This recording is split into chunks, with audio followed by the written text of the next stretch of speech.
उत्तराखंड एक सैनिक बहुल प्रदेश। यहाँ सैनिकों और पूर्व सैनिकों के लाखों परिवार प्रवास करते हैं, या यूं कहें कि प्रदेश में कोई ऐसा घर नहीं जिसके परिवार का एक सदस्य कभी न कभी सेना में न रहा हो। यहाँ के वीरों ने माँ भारती की सीमाओं की रक्षा करते हुए अपने प्राणों को न्योछावर कर दिया, लेकिन 1 इंच जमीन पर दुश्मन को कदम नहीं रखने दिया। ऐसे में इन सैनिकों और पूर्व सैनिकों के परिवारों का जीवन सुखी हो, उसके लिए प्रदेश की पुष्कर सिंह धामी सरकार आवश्यक कदम उठा रही है। अपने सैनिकों और उनके आश्रितों को मिलने वाली जो अनुदान राशि है उसको बढ़ाने से लेकर सैनिक आश्रितों को राज्य सरकार के अधीन जो नौकरियां हैं वरीयता के आधार पर नियुक्ति देने का निर्णय भी इसी आशय से लिया है। इसके साथ साथ जो वीरता पदक से सम्मानित सैनिक हैं उनकी जो एकमुश्त अनुदान राशि है उसको भी हमने बढ़ाया है। पहले परमवीर चक्र विजेताओं को 30 लाख रुपए की राशि मिलती थी, उसको हमने 50 लाख रुपए किया है। महावीर चक्र 20 लाख मिलते थे, उसको 35 लाख किया है। कीर्ति चक्र को भी 20 लाख से बढ़ाकर 35 लाख किया है। वीर चक्र शौर्य चक्र 15 लाख से 25 लाख किया है। सेना गैलेंट्री मेडल 7 लाख से 15 लाख किया है। इसी प्रकार से द्वितीय विश्व युद्ध की वीरांगना एवं बेटन की पेंशन प्रतिमाह 8,000 से बढ़ाकर 10,000 रुपए भी की गई है। स्वतंत्रता संग्राम सेनानी एवं उनकी विधवाओं को प्रतिमाह पेंशन 21,000 से बढ़ाकर यह भी 25,000 कर दी है। उत्तराखंड के मुख्यमंत्री पुष्कर सिंह धामी का कहना है कि आजादी के बाद से जितने भी युद्ध हुए हैं, चाहे पाकिस्तान के साथ युद्ध हुआ हो या फिर चीन के साथ, उसमें उत्तराखंड के सैनिकों ने अपना सर्वोच्च बलिदान दिया है। वहीं श्रीलंका में शांति सेना के तौर पर जब जवान भेजे गए, उसमें भी उत्तराखंड के सैनिकों ने अपना योगदान दिया, जिसे कभी भुलाया नहीं जा सकता है। 1947 के बाद जितने भी युद्ध हुए हैं, 1962 का युद्ध हो या कव्वालियों के बीच में पाकिस्तानी सेना के द्वारा किया गया आक्रमण हो, 1965 का युद्ध हो, 1971 का युद्ध हो, ऑपरेशन ब्लू स्टार हो, या हिमालय की उच्च चोटी पर चलने वाले ऑपरेशन हो, चाहे कारगिल का युद्ध हो या भारतीय शांति सेना के द्वारा श्रीलंका में दिया गया योगदान, हम आतंकवाद के खिलाफ, मिट्टी के खिलाफ, ऐसे अनेकों प्रसंग हैं। और अभी हमने देखा जिस प्रकार से आज गलवान की घाटी हो, तवार की घाटी हो या सर्जिकल स्ट्राइक हो, हर किसी ऑपरेशन में उत्तराखंड के वीर जवानों ने अपना योगदान दिया है। उत्तराखंड में सिख भी बड़ी तादाद में रहते हैं, जिन्हें अब तक हिंदू विवाह अधिनियम के तहत अपने विवाह का रजिस्ट्रेशन कराना पड़ता था, लेकिन अब प्रदेश सरकार ने सिखों को कानूनी अधिकार दे दिया है। वे अब अपने विवाह रजिस्ट्रेशन में सिख लिख सकेंगे। सिख समुदाय के लोग हैं, उनको हिंदू मैरिज एक्ट 1955 के तहत विवाह करना पड़ता था। उस एक्ट के हिसाब से उस एक्ट में सिख की जगह हिंदू लिखा जाता था, और इसके साथ ही इसके कारण से तमाम वर्ग, चाहे वो हमारे प्रवासी भारतीय हों जो विदेशों में जाते थे, उनको अनेक जगह पर पासपोर्ट के समय पर अन्य जो औपचारिकताएं करनी पड़ती थी, अनेक परेशानियों का सामना करना पड़ता था। इस एक्ट को हमने यहाँ लागू करने का फैसला किया, और इसके लागू होने से जो अब अपना धर्म, इस आनंद एक्ट में हम सिख धर्म लिख सकते हैं। विवाह का रजिस्ट्रेशन अब इस एक्ट के तहत पहले नहीं होता था, अब इस एक्ट के तहत ही होगा। प्रदेश के तराई क्षेत्र में बंगाली समुदाय के लोग भी बड़ी तादाद में रहते हैं। ऐसे में उत्तराखंड के मुख्यमंत्री पुष्कर सिंह धामी ने रुद्रपुर में एक बंग भवन बनाने की घोषणा की है। साथ ही बंगाली समुदाय को उन्होंने नई शिक्षा नीति के तहत नए बच्चों को बंगाली भाषा में शिक्षा मुहैया कराने का भी आश्वासन दिया है। यहाँ पर इतना बड़ा हमारा बंगाली समाज रहता है और उनके लिए एक यहाँ पर विशिष्ट बंग भवन, एक सामुदायिक भवन यहाँ पर होना चाहिए। उसका मैं घोषणा करता हूँ कि उसका निर्माण करवाया जाएगा। इसके अलावा हमारे देश के यशस्वी प्रधानमंत्री मोदी जी ने जो नई शिक्षा नीति देश के अंदर 2020 में लाई गई है, उस नई शिक्षा नीति में हर भाषा में, मातृभाषा में पढ़ाने की व्यवस्था होगी। उनकी पाठ्य पुस्तकें, उस पाठ्यक्रम होगा, अनिवार्य रूप से उसको किया जाएगा। और जैसा यहाँ से कहा कि जहाँ जहाँ भी हमारे इस समाज के लोग रहते हैं, उसका आकलन करने के बाद हम उस दिशा में भी काम करेंगे। उत्तराखंड में नेपाली मूल के लोगों की भी बड़ी तादाद है। मुख्यमंत्री पुष्कर सिंह धामी का कहना है कि नेपाली मूल के लोगों के हितों की भी उन्हें चिंता है। उनके मुताबिक नेपाल और भारत के लोगों के संबंध बहुत पुराने और प्रगाढ़ हैं। लिहाजा जब भी वे उनके बीच में जाते हैं, उन्हें अपनापन महसूस होता है। नेपाल अक्सर में अभी तक मुख्यमंत्री के दायित्व से पहले कोई ऐसा महीना नहीं होता था जिसमें नेपाल नहीं जाता था। और उस पूरे क्षेत्र में रोटी बेटी का रिश्ता है, एक दूसरे के साथ प्रगाढ़ संबंध है, पीढ़ी से पीढ़ी संबंध है। इस नाते आप सबके बीच में जब भी आता हूँ तो मुझे लगता नहीं है कि मैं किसी कार्यक्रम में जा रहा हूँ। मुझे लगता है कि अपने नातेदारों के बीच में, रिश्तेदारों के बीच में, अपने परिवार के बीच में जा रहा हूँ। इसलिए आप सबकी जो भी यहाँ पर अपेक्षाएं होंगी या जो हमारे समाज की जरूरत होगी, उस समाज की जरूरत के साथ मैं आप सबके साथ कंधे से कंधा मिलाकर खड़ा रहूंगा, कदम से कदम मिलाकर आप सबके साथ हम चलेंगे। उधर तराई के लोगों को इलाज में दिक्कतें न हों, उसके लिए मुख्यमंत्री पुष्कर सिंह धामी ने किच्छा में एक एम्स खोलने की घोषणा की है। मुख्यमंत्री के मुताबिक उसके लिए सारी औपचारिकताएं पूरी कर ली गई हैं। मुख्यमंत्री का कहना है कि किच्छा में एम्स के निर्माण के लिए 100 एकड़ जमीन केंद्र के स्वास्थ्य मंत्रालय को हस्तांतरित कर दी गई है। मुख्यमंत्री पुष्कर सिंह धामी के मुताबिक जल्द ही भूमि का पूजन किया जाएगा।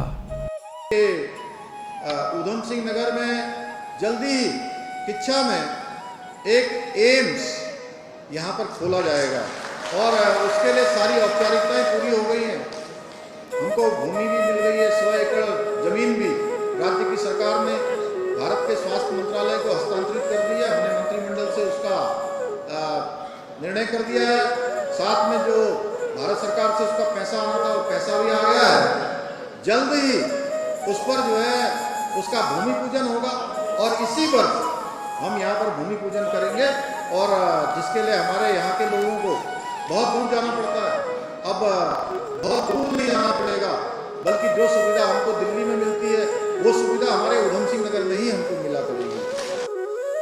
उत्तराखंड में मुख्यमंत्री पुष्कर सिंह धामी ने सामाजिक क्षेत्र में कार्य कर रहे लोगों को प्रोत्साहित करने के लिए पुरस्कारों की धनराशि में बढ़ोतरी करने की घोषणा की है। मुख्यमंत्री ने तीलू रौतेली और आंगनबाड़ी कार्यकर्ता पुरस्कार की धनराशि लगभग 2 गुना बढ़ा दी है। वहीं आंगनबाड़ी कार्यकर्ताओं के मानदेय में भी बढ़ोतरी की गई है, जिससे सामाजिक क्षेत्र में कार्य कर रहे लोग खासे खुश हैं। तीलू रौतेली पुरस्कार की धनराशि जहां पहले 31,000 रुपये दी जाती थी, अब यह धनराशि बढ़कर 51,000 रुपये कर दी गई है। इसके साथ ही आंगनबाड़ी कार्यकर्ती पुरस्कार की धनराशि भी 21,000 रुपये से बढ़ाकर इसको भी 51,000 रुपये कर दिया गया है। आज इस कार्यक्रम में बड़ी संख्या में मेरी आंगनबाड़ी बहनें मौजूद हैं और मैं जो आप सबके द्वारा हमारे नौनिहालों के लिए, हमारे कर्णधारों के लिए, हमारे बच्चों के लिए जो कार्य किए जा रहे हैं, उनके प्रयासों की मैं आप सबकी बहुत सराहना करता हूं। हमारी सरकार ने आंगनबाड़ी बहनों, मिनी आंगनबाड़ी बहनों और सहायिकाओं को सशक्त बनाने के लिए उनके मानदेय में भी हमने वृद्धि की।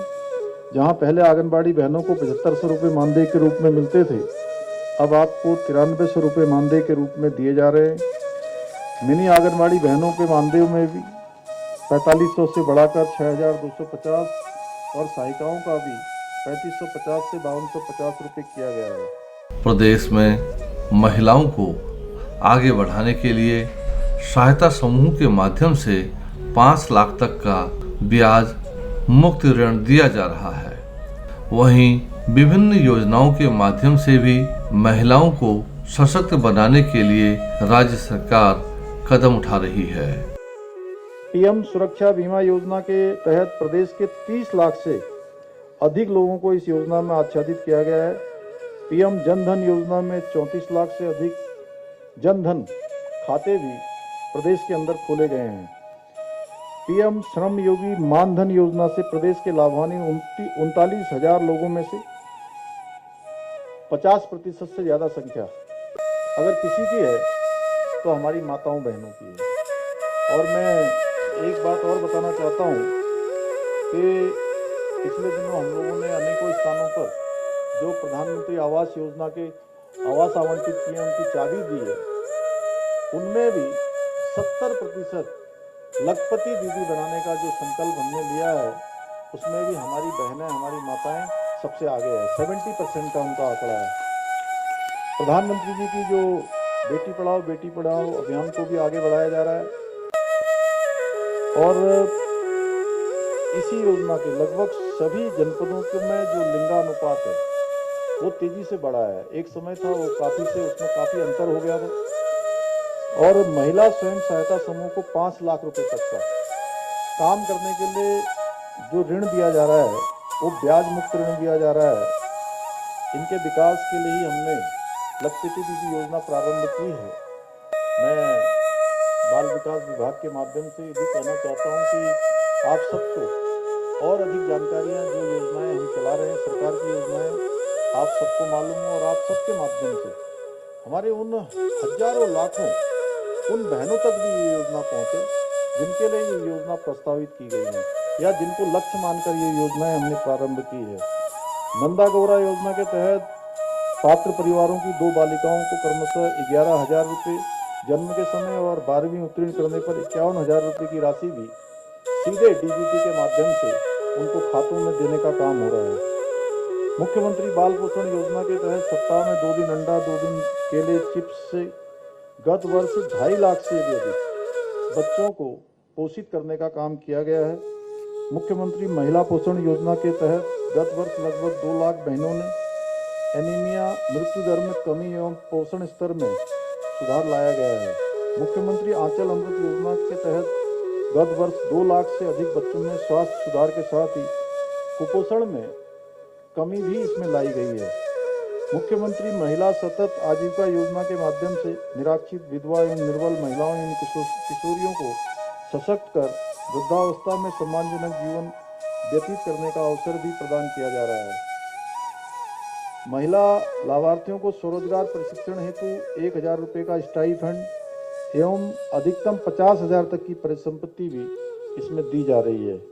सरकार द्वारा कार्यकर्ताओं एवं सहायकों के अधिवरसता एवं पारितोषिक हेतु आंगनबाड़ी कल्याण कोष एवं बच्चों के सर्वांगीण विकास हेतु बाल कल्याण कोष निधि की स्थापना की गई है। इन पुरस्कारों के लिए हमने प्रदेश भर से सभी क्षेत्रों में काम करने वाली महिलाओं के नामांकन मिले हैं। किसी क्षेत्र को भी इसमें नहीं छोड़ा गया है। उत्तराखंड में दिसंबर महीने के दूसरे सप्ताह में डेस्टिनेशन उत्तराखंड के नाम से ग्लोबल इन्वेस्टमेंट समिट का आयोजन किया जा रहा है, जिसका लोगो उत्तराखंड की सरकार ने जारी कर दिया है। इस समिट को भी G20 के आयोजन की तरह वसुधैव कुटुंबकम की तर्ज पर आयोजित किया जा रहा है। ये तो सभी जानते हैं कि भारत के प्रधानमंत्री जी के नेतृत्व में जिस तरह से G20 के कार्यक्रमों का सफल आयोजन हुआ, उसी तरह से उत्तराखंड के मुख्यमंत्री पुष्कर सिंह धामी जी के नेतृत्व में ग्लोबल इन्वेस्टमेंट समिट को प्रदेश के लोगों के हित में सफल बनाने की दिशा में राज्य बढ़ रहा है। वसुधैव कुटुंबकम के मंत्र के जरिए विश्व बंधुत्व की भावना को हम सब सदियों से जीते आए हैं। भारतीय प्राचीन संस्कृति का यह विचार इस लोगो और थीम पर प्रतिबिंबित है। भाइयों बहनों, इस लोगो में जहाँ कमल का फूल है, भारत की पौराणिक धरोहर, हमारी आस्था, हमारी बौद्धिकता को ये चित्रित और प्रदर्शित दोनों ही कर रहा है। यह लोगो और थीम निश्चित रूप से G20 का उद्देश्य विविधता का सम्मान करते हुए संपूर्ण दुनिया को एक प्लेटफॉर्म पर लाना है, एक जगह पर लाना है और आज विश्व में भारत को जानने, भारत को समझने की अभूतपूर्व जिज्ञासा है। पहले भी इस प्रकार के आयोजन देश में होते रहे हैं, लेकिन पहली बार हुआ कि भारत के 60 से भी अधिक शहरों में 200 से भी ज़्यादा ये G20 के कार्यक्रम आयोजित किए गए। उत्तराखंड के मुख्यमंत्री का कहना है कि G20 की बैठकों से प्रदेश को भी काफी कुछ सीखने को मिला। उत्तराखंड के मुख्यमंत्री पुष्कर सिंह धामी के मुताबिक जो G20 की बैठक रामनगर में आयोजित हुई थी, उसमें जापान में भूकंप रोधी भवन बनाने की तकनीक की जानकारी मिली। उन्होंने कहा कि जापान की ये तकनीक उत्तराखंड के बेहद काम आएगी। जो पहली बैठक हमारी रामनगर में आयोजित हुई थी, उसमें विश्व के महान वैज्ञानिकों से, जो PSA लेवल के लोग थे, उन सभी से मिलने का अवसर मिला। वहीं इंफ्रास्ट्रक्चर वर्किंग ग्रुप की बैठक में अन्य विषयों के अलावा हमने जाना कि किस प्रकार से जापान के अंदर जो भूकंप रोधी भवन बनाने की ऐसी तकनीकी का विकास किया गया है, जो आपदा के समय में जापान के लोगों को मकानों को सुरक्षित रखती है। और यह तकनीकी जहां भारत के लिए, वहीं उत्तराखंड के लिए विशेष रूप से हमारे लिए बहुत ही महत्व रखती है, क्योंकि हमको प्रत्येक वर्ष आपदाओं के रूप में किसी न किसी रूप में आपदाओं का सामना करना पड़ता है। आप सब देख रहे होंगे इस बार भी जिस प्रकार से आपदा में उत्तराखंड के अंदर अनेकों जन हानि हुई है, पशु हानि हुई है, ज़मीनों का नुकसान हुआ है, किसानों का नुकसान हुआ है। यहीं हरिद्वार में हमारे यहाँ 21,000 हेक्टेयर से भी ज़्यादा कृषि योग्य भूमि, गन्ने की भूमि खराब हो गई है। पुलों का नुकसान हुआ है, सड़कों का नुकसान हुआ है, अनेकों भवन जो है इस आपदा की भेंट चढ़ गए हैं। तो निश्चित रूप से यह तकनीकी हमारे लिए बहुत काम आने वाली है और इन सब बैठकों में उन सभी वैज्ञानिकों से बात करने के बाद एक नया अनुभव हुआ। उत्तराखंड के मुख्यमंत्री पुष्कर सिंह धामी राज्य में खेलों को बढ़ावा दे रहे हैं। उनके मुताबिक वे जब भी मंत्रिमंडल की बैठक करते हैं, उसमें खेलों को लेकर कोई न कोई फैसला जरूर लेते हैं, लेकिन साथ ही उन्होंने कहा कि खिलाड़ियों को मेजर ध्यानचंद के जीवन का भी जरूर अध्ययन करना चाहिए। मुख्यमंत्री के मुताबिक अगर संकल्प शक्ति है तो जीवन के अभाव सफलता पाने से नहीं रोक सकते हैं। जब भी हमारी मंत्रिमंडल की बैठक होती है, हमारा ये मुख्य ध्येय रहता है कि कोई न कोई निर्णय हम अपने खिलाड़ियों के हित में लें। और मेजर ध्यानचंद जी का जो जीवन है, वो जीवन हमको यह भी प्रेरणा देता है कि अगर व्यक्ति के अंदर इच्छा शक्ति हो, व्यक्ति के अंदर संकल्प शक्ति हो और कुछ प्राप्त करने की चेष्टा हो, मन में भाव हो, तो अभाव कितने भी हो, कमियां कितनी भी हो, कठिनाई कितनी भी हो, संघर्ष कितना भी हो, हम सफलता को अवश्य प्राप्त करते हैं। ये मेजर ध्यानचंद जी के पूरे जीवन में हमको सिखाया है। उत्तराखंड के मुख्यमंत्री का कहना है कि उन्होंने प्रदेश में नई कार्य संस्कृति शुरू की है, जिसमें कोरी घोषणाएं नहीं हैं। अगर घोषणा की गई है तो उसे धरातल पर भी उतारा जा रहा है। मुख्यमंत्री का कहना है कि खिलाड़ियों के हित में भी नई खेल नीति लाई गई है, ताकि प्रदेश के खिलाड़ी देश और दुनिया में अपना नाम कमा सकेंगे।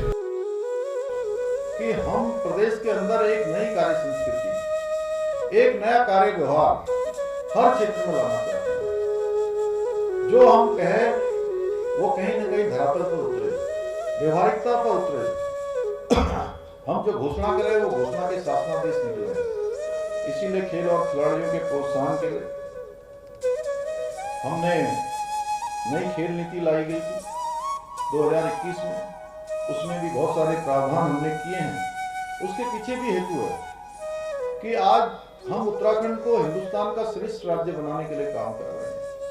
और वो केवल मेरे कहने से, रेखा जी के कहने से, खजान दास जी के कहने से या मंचासीन लोगों के, आगे बैठे हुए लोगों के कहने से नहीं होगा।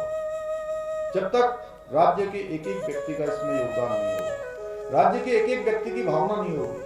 आज हम चाहते हैं कि हमारे राज्य के हर क्षेत्र में हम देश के अंदर एक आदर्श स्थिति पैदा करें, एक मॉडल बनाएं। उत्तराखंड हर क्षेत्र में मॉडल, तो क्यों ना हमारे खेल के क्षेत्र में भी मॉडल हो। इसलिए हम नई खेल नीति को लेकर आए हैं। उत्तराखंड में खेलों को बढ़ावा देने के लिए प्रदेश के मुख्यमंत्री पुष्कर सिंह धामी ने खिलाड़ियों की सुविधाओं में बढ़ोतरी करने की घोषणा की है। अब खिलाड़ियों को एसी बस और एसी ट्रेन में मुफ्त सवारी की सुविधा मिल सकेगी। साथ ही देहरादून के महाराणा प्रताप और पिथौरागढ़ के स्पोर्ट्स कॉलेज में हॉस्टल का विस्तार किया जाएगा। महाराणा प्रताप स्पोर्ट्स कॉलेज देहरादून के खिलाड़ियों के हेतु 200 बेड के छात्रावास का निर्माण करवाया जाएगा। हरि सिंह थापा स्पोर्ट्स कॉलेज लेलू पिथौरागढ़ के खिलाड़ियों हेतु 50 बेड के छात्रावास का निर्माण करवाया जाएगा। उत्तराखंड के खिलाड़ियों का दैनिक भोजन भत्ता 250 रुपये से बढ़ाकर भारतीय खेल प्राधिकरण की भांति 480 रुपये प्रतिदिन प्रत्येक खिलाड़ी किया जाएगा। राष्ट्रीय प्रतियोगिता में प्रतिभाग करने वाले उत्तराखंड के खिलाड़ियों को साधारण बस एवं स्लीपर रेल किराए से बढ़ाते हुए एसी बस अथवा 3 टायर एसी ट्रेन यात्रा की सुविधा भी अनुमति की जाएगी। उत्तराखंड के मुख्यमंत्री पुष्कर सिंह धामी ने अधिकारियों को निर्देशित किया है कि प्रदेश के छात्रों को महत्वपूर्ण संस्थानों का भ्रमण कराया जाए ताकि छात्रों का ज्ञानवर्धन हो, उन्हें प्रैक्टिकल नॉलेज हो, जिससे वे भविष्य की दिशा भी तय कर सके। कि आने वाले समय में हर ब्लॉक से एक टॉपर, एक बेटी और एक बेटा, दोनों का कुछ न कुछ भ्रमण का कार्यक्रम बनाएंगे। तो उस भ्रमण के कार्यक्रम में हमारे यहाँ के जितने ऐसे संस्थान हैं, IIRS जैसे, डील जैसे, अन्य भी जो भी हमारे ITM, अनेकों IIB, IMA और survey of India, FRI, ONGC, ये सब तो देखने आते ही हैं। उनको यह संस्थान जरूर दिखाया जाना चाहिए जहाँ पर इतना महत्वपूर्ण अनुसंधान होता है। और मुझे पूरा विश्वास है कि आप सबसे मिलकर और आप सबके साथ जब हमारे नवोदित विद्यार्थी यहाँ आएंगे, देखेंगे, तो निश्चित रूप से वो प्रेरणा लेंगे। और अमृतकाल जो हमारा आ रहा है, अमृतकाल जो शुरू हो गया है, उस अमृतकाल में अगर सबसे महत्वपूर्ण भूमिका हम सबकी है तो कहीं ना कहीं हमारे इन नवोदित उदयमान कर्णधारों को तैयार करने की भी है। उनके मन मस्तिष्क में जो हमारे विचार हैं, जो हमारे द्वारा अनुसंधान किए गए हैं, हमारी खोजें की गई हैं, उपलब्धियां प्राप्त हुई हैं, उन उपलब्धियों को पीढ़ी दर पीढ़ी आगे बढ़ाने का काम भी है। और हम उनको ठीक प्रकार से आगे बढ़ा पाएंगे तो हमारी स्पीड बहुत तेजी से आगे बढ़ेगी। उत्तराखंड में महिलाएं आगे बढ़ें, उसके लिए सरकारी नौकरियों में 33% आरक्षण की भी व्यवस्था की गई है। प्रदेश के मुख्यमंत्री पुष्कर सिंह धामी का कहना है कि राज्य में महिलाएं सशक्त हों, वे आगे बढ़ें, उसके लिए उनकी सरकार संकल्पबद्ध है। लिहाजा वो महिलाओं को आगे बढ़ाने के लिए कारगर योजनाएं भी बना रहे हैं। उत्तराखंड के अंदर सरकारी नौकरियों में हमारी जो सरकारी नौकरियां हैं, उन सरकारी नौकरियों में 30% का आरक्षण का संपूर्ण लाभ देने का निर्णय किया। हमने इसके लिए विधेयक बनाया, हम विधानसभा में विधेयक लेकर आए और हमने तेज गति से काम किया। आप समझ सकते होंगे कि मातृशक्ति हमारी प्रतिबद्धता है, मातृशक्ति हमारी प्राथमिकता है। मातृशक्ति का उत्थान, मातृशक्ति का सशक्तिकरण, मातृशक्ति की सुरक्षा, यह हमारी सरकार का संकल्प भी है, हमारी प्राथमिकता भी है। उत्तराखंड के मुख्यमंत्री पुष्कर सिंह धामी ने अतिक्रमण को लेकर कड़ा रुख अपनाया है। उनका कहना है कि वे राज्य के मूल स्वरूप को बिगड़ने नहीं देंगे और जो राज्य में लगातार अवैध कब्जे किए जा रहे हैं उन्हें हटाया जाएगा। लेकिन पहाड़ों पर जो गरीब 50 और 100 सालों से रहते आ रहे हैं उन्हें किसी प्रकार की परेशानी नहीं उठानी पड़ेगी। जो 50 सालों से रह रहे हैं, 100 सालों से रह रहे हैं, अपना छोटा घर चला रहे हैं, बसावटों में रह रहे हैं, गोट खत्तों में रह रहे हैं, उनके लिए, उनको नियमितीकरण करने के लिए हमने अपने कैबिनेट की सब कमेटी बनाई हुई है। उस सब कमेटी के माध्यम से हम उनको नियमितीकरण की ओर ले जाएंगे। अभी पिछले दिनों एक न्यायालय का मामला आया है। भाइयों बहनों, हमारी सरकार देख रही है कि हम अपने गरीब भाई बहनों को किसी प्रकार से कहीं पर उजड़ देने देंगे। चाहे कुछ भी होगा, हमें उसके लिए कहीं आगे भी जाना होगा तो हम जाएंगे, लेकिन हम अतिक्रमण, जिससे उत्तराखंड की जो हमारा मूल स्वरूप है, उत्तराखंड का मूल स्वरूप किसी कीमत पर हम खराब नहीं होने देंगे, उसका भी हमने संकल्प लिया है। उत्तराखंड के मुख्यमंत्री पुष्कर सिंह धामी चंपावत जिले को प्रदेश का आदर्श जिला बनाना चाहते हैं, ताकि चंपावत के मॉडल को प्रदेश में लागू किया जा सके, जिसकी मॉनिटरिंग वो खुद कर रहे हैं। इससे चंपावत में तेजी से विकास कार्य हो रहे हैं और चंपावत की तस्वीर भी तेजी से बदल रही है। चंपावत में हमने श्रम कार्यालय की स्थापना की है और BOCW की बोर्ड के अंतर्गत जो हमारे रजिस्टर्ड लोग हैं, उन सभी को अनेकों योजनाओं में विवाहों के लिए 197 लाभार्थियों को 10 करोड़ 47 लाख की धनराशि प्रदान की गई है। इसी प्रकार से मृत्यु होने पर 37 लोगों को 77,70,000 की धनराशि इसमें प्रदान की गई है। इसी प्रकार से प्रसू विधा 76 लाभार्थियों को 4,56,000 की धनराशि प्रदान की गई है। शिक्षा सहायता के लिए 200 लाभार्थियों को 9,20,400 की धनराशि प्रदान की गई है। इसी प्रकार से मुख्यमंत्री राहत कोष से भी 1500 के लगभग लोगों को आर्थिक सहायताएं प्रदान की गई है। 200 के लगभग लोगों को मुख्यमंत्री कार्यालय के माध्यम से ऋषिकेश, दिल्ली, भोजीपुरा, सुशीला तिवारी और दिल्ली के अनेकों संस्थानों में उनके उपचार के लिए उनमें सहयोग यहाँ से प्रदान किया गया है। चंपावत जनपद में आज की तिथि से पहले तक 174 घोषणाएं की गई हैं, जिसमें से 70 घोषणाएं अभी तक पूरी हो गई है और 104 घोषणाओं पर काम चल रहा है। चंपावत जनपद में वित्तीय वर्ष 2023 के अंतर्गत आपदा के विभिन्न वर्गों में 98 विद्यालयों में 3 करोड़ 23 लाख रुपए की धनराशि से पुनर्निर्माण के कार्य करे जा रहे हैं। इसी प्रकार से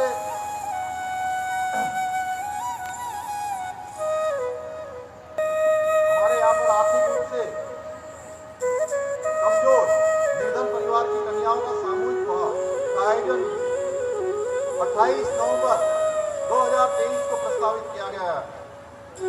टनकपुर एवं बनबसा क्षेत्र के आयुष्मान योजना का लाभ लेने के लिए रोगियों को अभी तक चंपावत जिला चिकित्सालय में रेफर करना पड़ता था, परंतु अब इस योजना का लाभ लेने के लिए उप जिला चिकित्सालय चंपावत को ही अधिकृत कर दिया गया है। अब आपको चंपावत जाने की आवश्यकता नहीं पड़ेगी। इसी प्रकार से राष्ट्रीय महाविद्यालय टनकपुर में जो विज्ञान संकाय का निर्माण है, उसके लिए भी 5 करोड़ रुपए की धनराशि का प्रावधान कर दिया गया है। टेंडर की प्रक्रिया चल रही है।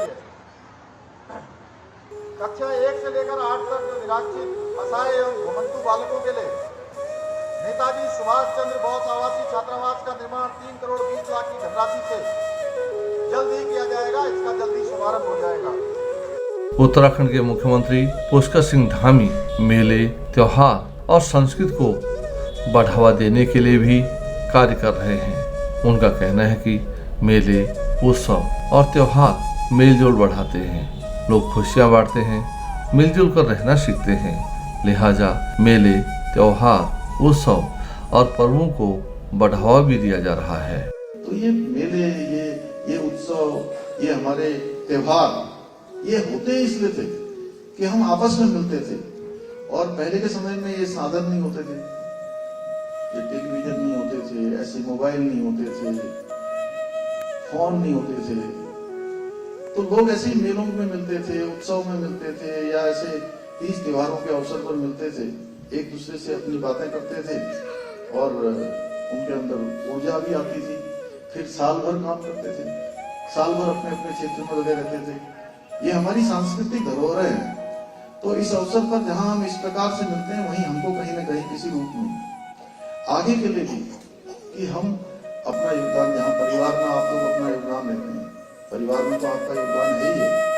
घर चलाने का काम कोई करता है तो एक माता शक्ति ही घर चलाती है, और एक घर से दूसरे घर में जाकर एक दो घरों को जोड़ने का काम, अपने पहले घर को जहाँ पैदा हुई है उस घर की भी चिंता अगर सबसे ज्यादा कोई करता है तो वो बेटियां ही करती हैं, माता शक्ति ही करती है।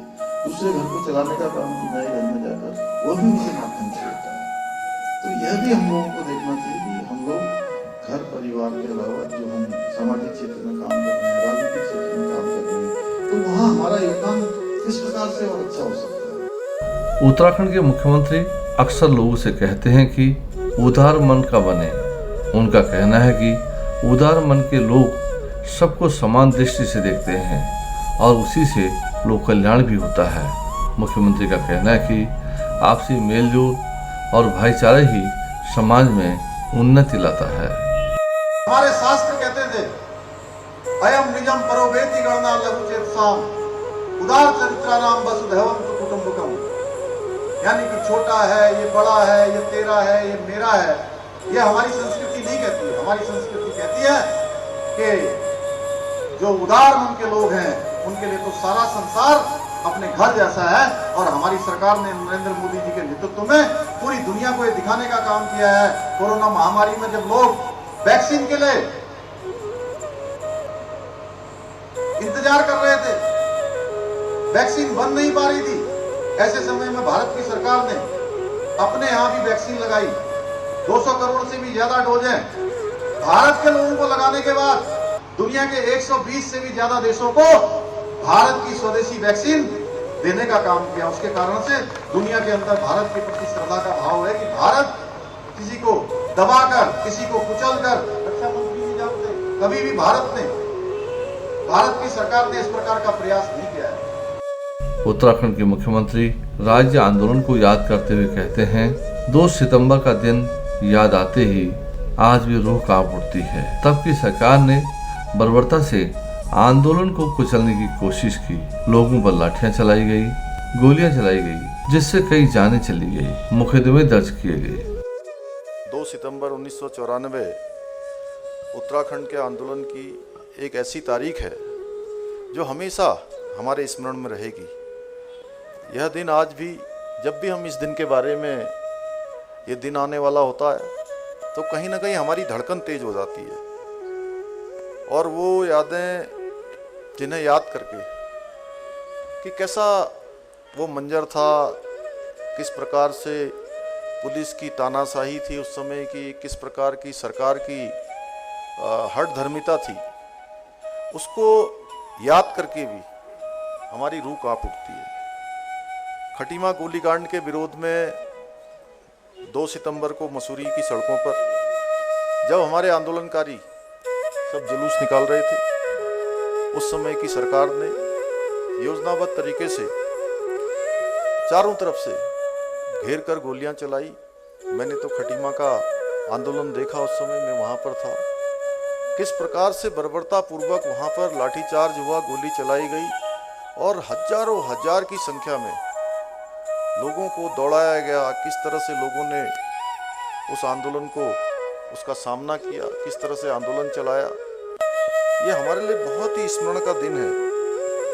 अब मैं योजनाबद्ध भी इसलिए कह रहा हूँ, उस समय की सरकार ने जो किया, उसी रात को यहाँ पर जो मसूरी के थाना अध्यक्ष थे उनको बदल दिया था।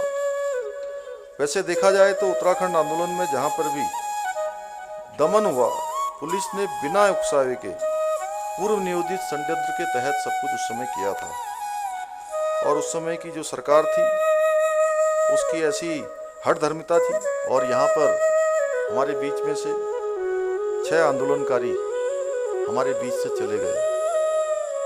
उत्तराखंड के मुख्यमंत्री पुष्कर सिंह धामी अक्सर अधिकारियों, कर्मचारियों और बुद्धिजीवियों से आग्रह करते हैं कि वे गेस्ट टीचर की भूमिका भी स्वीकार करें, और ये तभी संभव होगा जब वो थोड़ा वक्त निकालेंगे। उनका कहना है कि ऐसा करने से हम समाज को बदल सकते हैं। इससे आत्मिक सुख भी मिलेगा। एक नई परंपरा हम की शुरुआत कर सकते हैं क्या? और स्पेशल गेस्ट, आप सब लोग स्पेशल गेस्ट के रूप में गरीब बस्ती में या किसी स्कूल में जहां गरीब परिवारों के बच्चे पढ़ते हैं, जिनको बहुत अच्छी एजुकेशन नहीं मिल पाती है, 9th के 10th के, उन बच्चों के बीच में जाकर क्या हम उनको शिक्षा देने का काम कर सकते हैं? अपने में से कुछ समय निकाल कर।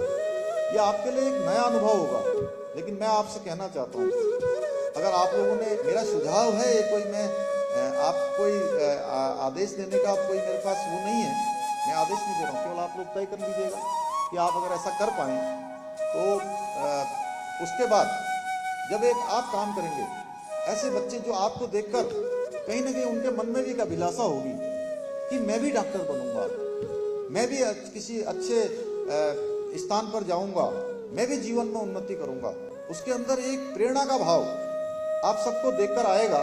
और आप जब उसको पढ़ाकर आएंगे तो आप निश्चित मानिए कि आपके मन में जो आत्मिक संतोष होगा, वो आत्मिक संतोष की कोई कीमत नहीं होगी, कोई कीमत उसकी नहीं होगी। उत्तराखंड के मुख्यमंत्री का कहना है कि प्रधानमंत्री हमेशा लोक कल्याण के बारे में ही सोचते हैं। वो हमेशा अंतिम छोर पर खड़े व्यक्ति को लेकर ही योजनाएं बनाते हैं, जिससे समाज का कल्याण हो रहा है।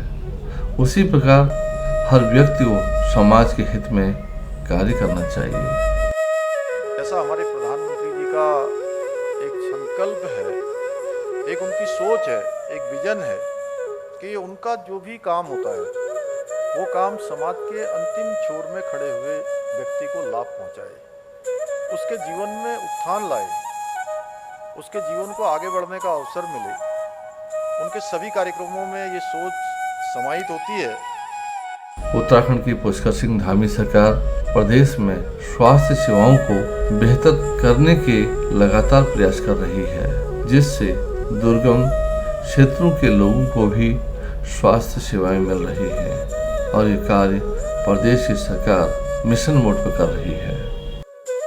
हमारी सरकार आदरणीय प्रधानमंत्री जी के मार्गदर्शन में प्रदेश में 4 मोर्चों पर काम करने के लिए रणनीति बना रही है। पहला मोर्चा है बीमारियों को रोकने के लिए जन जागरूकता अभियान चलाने का। दूसरा मोर्चा है गरीबों को सस्ता और प्रभावी इलाज देने का। तीसरा मोर्चा है हेल्थ और इंफ्रास्ट्रक्चर, हेल्थ केयर प्रोफेशनल्स की क्वांटिटी, मात्रा यानी क्वालिटी, गुणवत्ता दोनों में बढ़ोतरी करना। और चौथा है समस्याओं से पार पाने के लिए मिशन मोड पर काम करना। उत्तराखंड के मुख्यमंत्री पुष्कर सिंह धामी स्वच्छता पर भी खासी जोर देते हैं।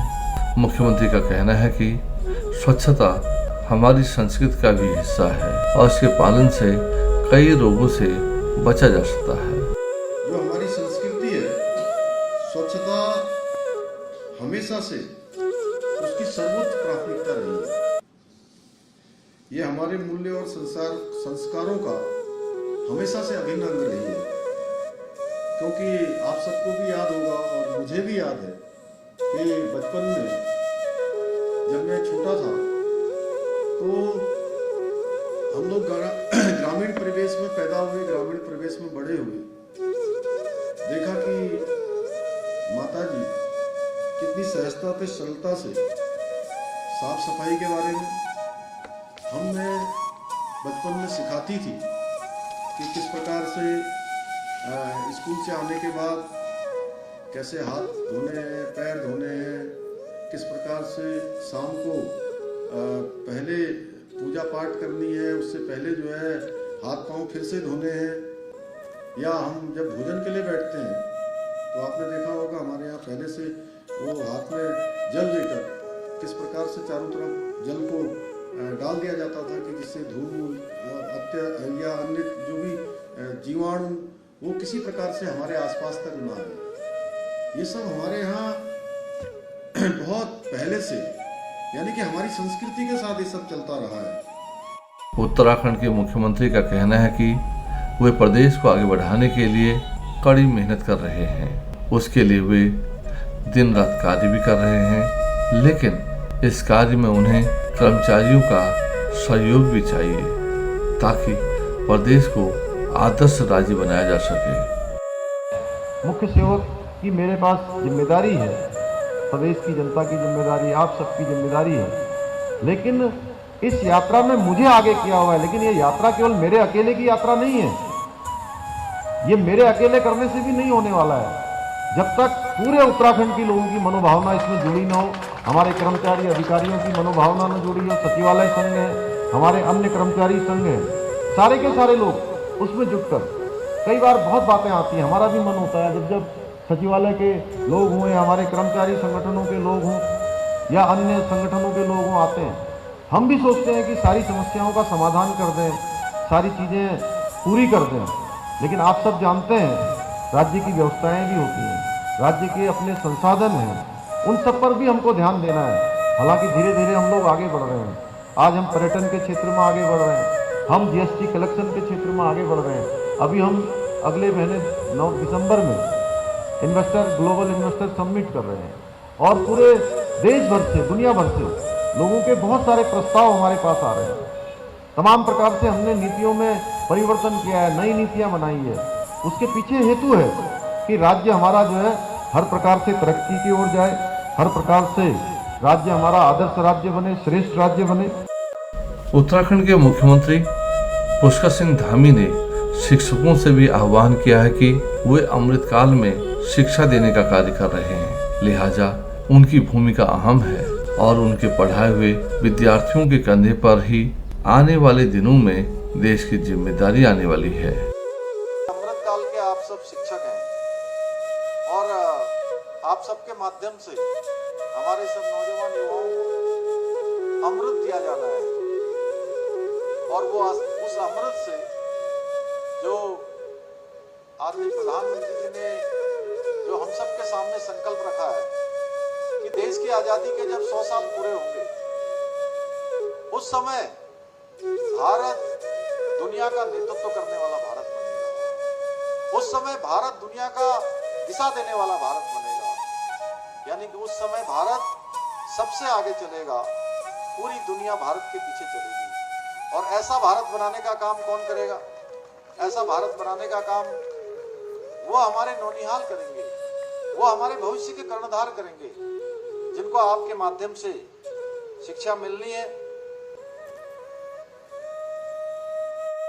उत्तराखंड के मुख्यमंत्री पुष्कर सिंह धामी ने सनातन धर्म पर टिप्पणी करने वाले नेताओं पर भी हमला किया है। उन्होंने कहा कि सनातन धर्म पर विदेशी आक्रांताओं ने कई बार हमला करने की कोशिश की, लेकिन सनातन धर्म को मिटा नहीं सके। ऐसे में जो लोग राजनीतिक लाभ के लिए सनातन धर्म को खत्म करने की बात कर रहे हैं, उन्हें जनता माफ नहीं करेगी। मैं संस्कारों पर, भगवान पर विश्वास करने वाला, एक सनातन को मानने वाला, मैं देवी देवताओं पर विश्वास रखने वाला व्यक्ति हूँ। हालांकि इस विषय पर मैं पहले भी कई बार कह चुका हूँ। इन दिनों आप सब लोग देख रहे होंगे लोकसभा का चुनाव सन्निकट है। आजकल दक्षिण भारत में अनेकों नेता हैं। एक वहां के मुख्यमंत्री के बेटे, वो लगातार हमारे सनातन पर टिप्पणी कर रहे हैं, हमारे देवी देवताओं पर टिप्पणी कर रहे हैं। कांग्रेस पार्टी के राष्ट्रीय अध्यक्ष, उनके बेटे भी लगातार सनातन को इस तरह से माहौल बनाने का काम कर रहे हैं, कीड़े मकोड़ों की संज्ञा दे रहे हैं, तमाम प्रकार के जो वायरल फीवर होते हैं उसकी संज्ञा दे रहे हैं और काफी ज्यादा उल्टा सीधा बोल रहे हैं। उन्हें मैं कहना चाहता हूं कि ये जो भारत की भूमि है, यहाँ मुगल आए, अंग्रेज आए, पुर्तगाली आए और उन्होंने अपने धर्म को जबरदस्ती यहाँ थोपने आए। इसके बावजूद हमारा जो धर्म है वो कायम रहा। सनातन वो धर्म है जो हजारों साल पहले था, आज भी है और हमेशा रहने वाला है, जो कभी न मिटा न कभी मिटेगा। और न ही हम सब लोग ये संकल्प लेते हैं, शपथ लेते हैं, सौगंध लेते हैं कि न कभी इसको मिटने देंगे। वो धर्म जरूर निपट जाएंगे। जो इस पर अब कोई चोट करने का प्रयास करेंगे या किसी तरह से इसका माहौल उड़ाने का काम करेंगे, वो निश्चित रूप से समाप्त हो जाएंगे।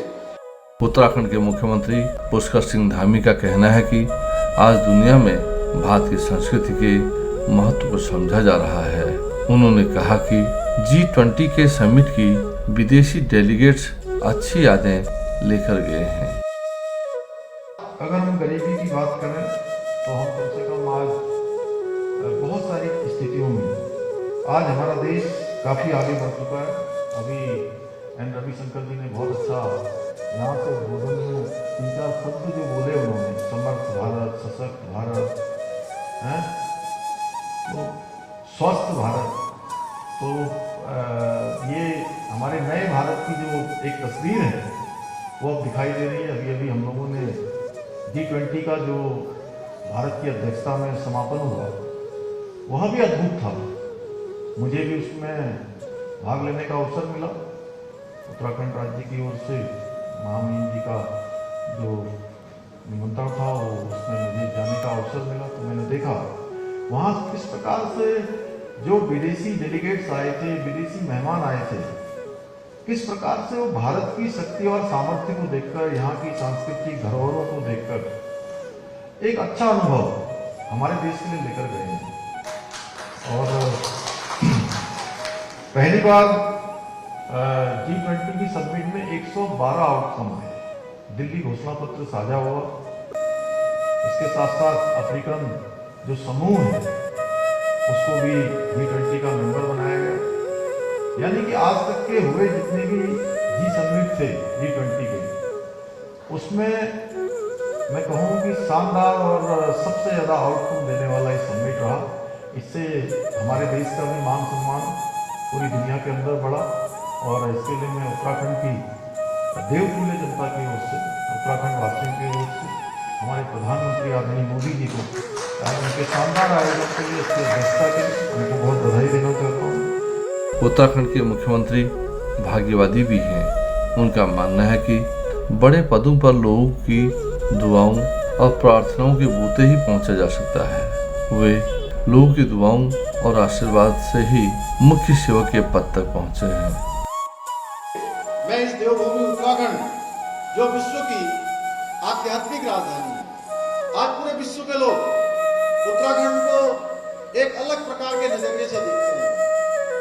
जब भी देवभूमि उत्तराखंड का नाम आता है तो लोगों का भाव, लोगों का मन श्रद्धा से भर जाता है, क्योंकि ये देवभूमि हमारी आध्यात्मिक राजधानी है और मैं आप सबके आशीर्वाद से इसका मुख्य सेवक हूँ। देवी देवताओं के भी प्रथम सेवक के रूप में आप देवतुल्य जनता का प्रथम सेवक होने के नाते आपकी जो सेवा करने का मुझे आदेश हुआ है, या शायद मैं समझता हूँ कि ऐसे ही नहीं मिल जाता है। मैं कहूँ कि मैं बहुत काबिल हूँ, उमेश भाई, मैं कहूँ कि मैं बहुत काबिल हूँ, इसलिए मुझे मिल गया। मैं जानता हूँ ये जब तक नहीं मिलता, जब तक हमारी माताओं बहनों की दुआ नहीं होती है, बड़े बुजुर्गों का आशीर्वाद नहीं होता है, नौजवानों का साथ नहीं होता है, भगवान की कृपा न होती है, इसके पीछे जरूर कोई न कोई ईश्वरी ताकत होती है। मैं इतना जानता हूँ कि मैं एक सेवा का माध्यम मात्र हूँ। कोई न कोई शक्ति ऐसी है कि आप सोच रहे होंगे मैं सवेरे प्रातःकाल 5 बजे हर दिन जागरण करता हूँ, और 5 बजे से आपके बीच में आते आते आज अनेक कार्यक्रमों में गया हूँ। लेकिन मैं सच बताऊं तो मुझे न तो इतनी सी प्यास लग रही है, न भूख लग रही है, न थकान लग रही है।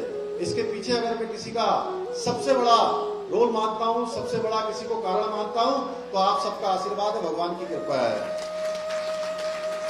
उत्तराखंड के मुख्यमंत्री बेहद सरल स्वभाव के इंसान हैं, लेकिन वो भविष्य को ध्यान में रखकर कड़े फैसले लेने वाले व्यक्ति भी हैं। यही वजह है कि प्रदेश का मुख्यमंत्री बनने के बाद उन्होंने कई कड़े फैसले भी लिए हैं, जिसके लिए बड़े साहस की जरूरत होती है। यही वजह है कि आज प्रदेश में ही नहीं, देश में भी उनकी अलग पहचान बन गई है।